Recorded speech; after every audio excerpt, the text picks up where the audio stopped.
अभी कुछ भी प्रिपरेशन नहीं है, बस मेरे को लास्ट में एक स्ट्रैटेजी ऐसी चाहिए कि भाई नंबर आ जाए।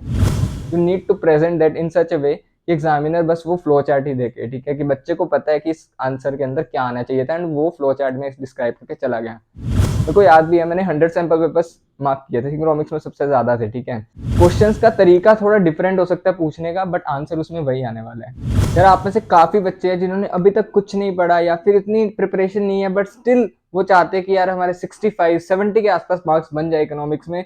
तो कौन से ऐसे इंपॉर्टेंट टॉपिक्स है जिन पे हमें फोकस करना चाहिए, कौन से ऐसे इंपॉर्टेंट क्वेश्चंस है जो रिपीट हो सकते हैं या फिर पूछे जा सकते हैं इंडियन इकोनॉमी या फिर मैक्रो इकोनॉमिक्स के अंदर, तो भैया प्लीज उस पर वीडियो ले आओ। काफी बच्चे के कमेंट्स आए थे मेरे पास, ठीक है। तो आज की वीडियो में हम उसी पे फोकस करने वाले हैं। मैं ज्यादा कुछ टॉपिक्स आपको डिस्क्राइब नहीं करने वाला कि ये टॉपिक्स कर जाओ। मैं आपको एक स्ट्रेट चीज सिंपल दूंगा और मोस्ट प्रोबेबल वो आपके पास अभी होगी एंड उसमें से आप फिगर आउट करके क्वेश्चंस प्रिपेयर कर सकते हो एंड डेफिनेटली 65 मार्क्स आराम से लेके जा सकते हो आउट ऑफ 80, ठीक है। यानी कि अगर आपको 20 मार्क्स इंटरनल भी मिले तो आपको 85-90 तक इजीली जा सकते हो अगर ये चीज भी कर जाते हो, ठीक है। बट ये आपको अच्छे से करनी पड़ेगी। तो without any further ado let's jump on to today's video and end तक जरूर देख लेना बिकॉज काफी ज्यादा इंफॉर्मेटिव होने वाली है। और शेयर कर देना दोस्तों के साथ जिनकी भी प्रिपरेशन उतनी अच्छी नहीं है।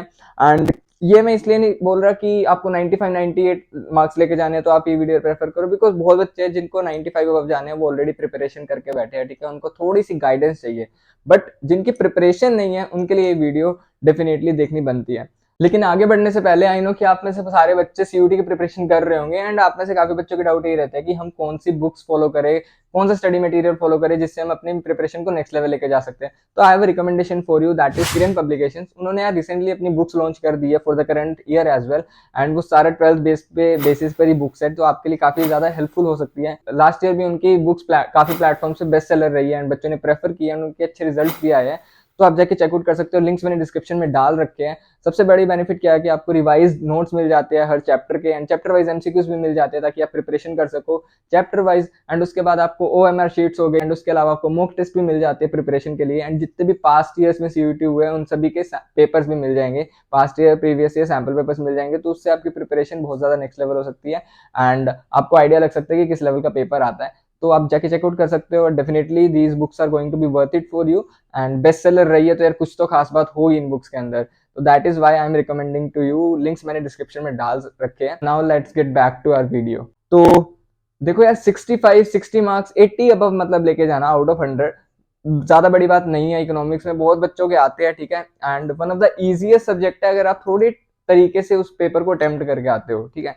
तो सबसे इंपॉर्टेंट चीज जो कि क्वेश्चंस कौन से रिपीट हो सकते हैं, फिर कौन से क्वेश्चन इंपॉर्टेंट है, यार प्रीवियस ईयर के क्वेश्चन पेपर्स उठाओ जितने भी लास्ट 10 साल या फिर इंडियन इकोनॉमी जब आई है, मतलब मेरे टाइम पे इंडियन इकोनॉमी आई थी दैट वाज 2020, 2020 का 2021, 2022, 2023 एंड 2024 तो अभी चल रहा है। तो 4 साल के आपके पास पेपर्स होंगे, उन 4 साल के पेपर्स उठाओ एंड चारों पेपर को एनालाइज कर लो एक बार कि कौन से most one of the repeated questions है एंड चारों पेपर के क्वेश्चंस अटेम्प्ट कर लो, अच्छे से कर लो। मोस्ट ऑफ द चांसेस यही है कि उसी में से पेपर कवर हो रहा होगा, ठीक है। 40 में से आप आराम से देख लोगे कि 20 नंबर 25-30 नंबर तक का पेपर आपको उसमें से देखने को मिल जाएगा एंड आप इजीली अटेम्प्ट कर पाओगे। एंड इंडियन इकोनॉमी में इसलिए बोल रहा हूँ, वो ऐसा टॉपिक है, वैसा सब्जेक्ट है जहां पर आप थोड़ा बहुत अपना भी बना के लिख सकते हो, अपना थॉट प्रोसेस के अकॉर्डिंग चीजें कर सकते हो। एक बार तो आपने चैप्टर गो थ्रू किया ही होगा तो थोड़ा बहुत आइडिया होगा एंड आपको क्वेश्चन जब मिल जाएगा तो आप उसके हिसाब से वो प्रिपेयर करके जाओगे तो डेफिनेटली एक अच्छा अटेम्प्ट करके आ सकते हो। एंड इंडियन इकोनॉमी के मैं आपको प्रेजेंटेशन बताता हूँ मैंने किस तरह से प्रेजेंटेशन की थी जिसकी वजह से मुझे 40 मिले थे इंडियन इकोनॉमी में। एंड सिंपल सी चीज है यार, कोई भी क्वेश्चन को इतना ज्यादा पैराग्राफ के अंदर नहीं लेके जाना, ठीक है। अगर आप पैराग्राफ में लेके जाओगे तो डेफिनेटली आपके नंबर पूरे आने के चांसेस बहुत कम हो जाते हैं।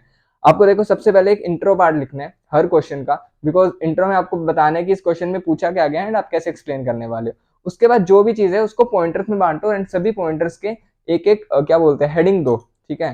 फॉर एग्जाम्पल अगर आपको किसी चीज के 5 बेनिफिट्स पूछे हैं, उसके आपके 5 बेनिफिट्स की हेडिंग्स दो एंड उसको अंडरलाइन करो एंड फिर उस हेडिंग को 3 लाइन में एक्सप्लेन कर दो, ठीक है।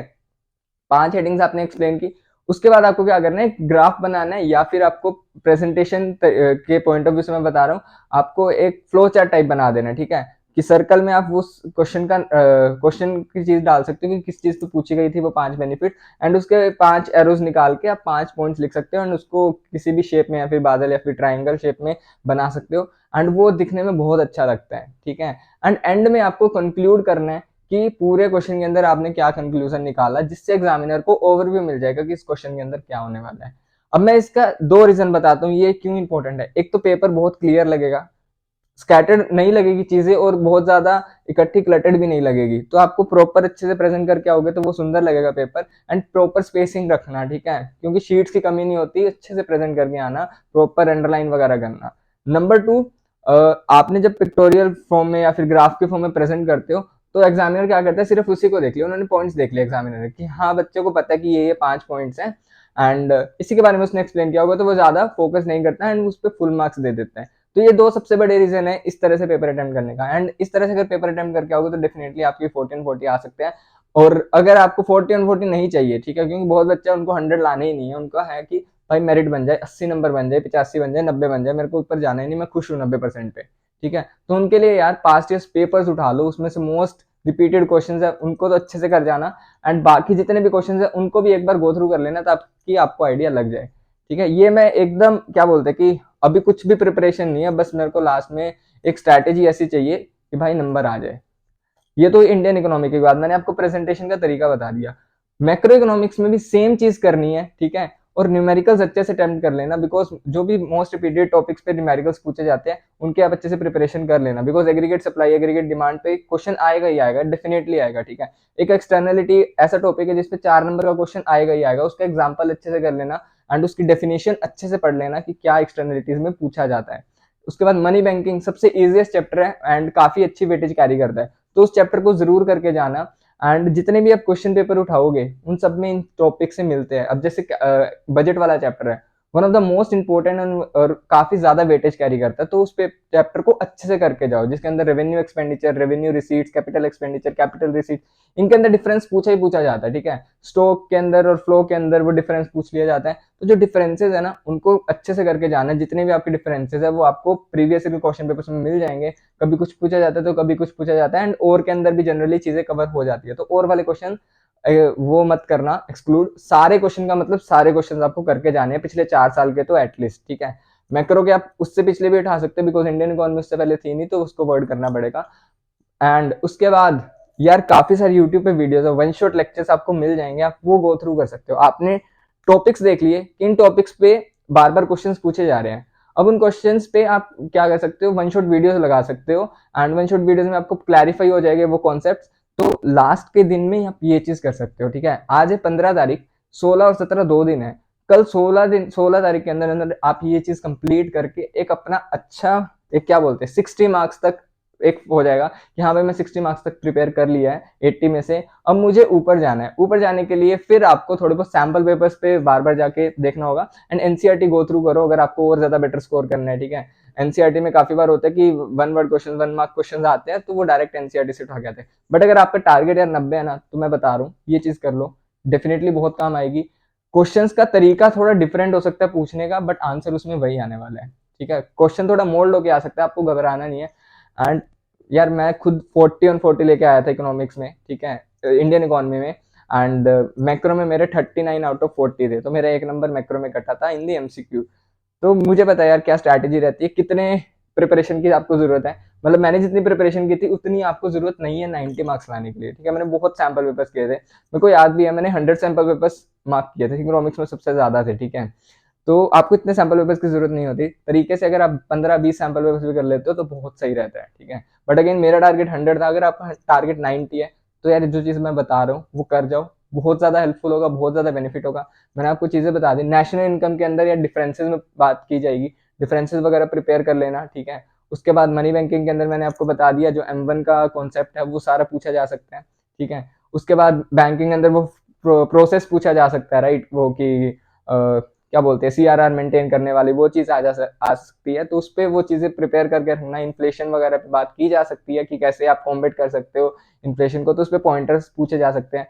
कैपिटल एक्सपेंडिचर, बजट वगैरह वो वाला चैप्टर बहुत ज्यादा इंपॉर्टेंट है। एंड इंडियन इकोनॉमी में मैंने बता दिया कि किस तरह से आपको आंसर को अप्रोच करना है, ठीक है।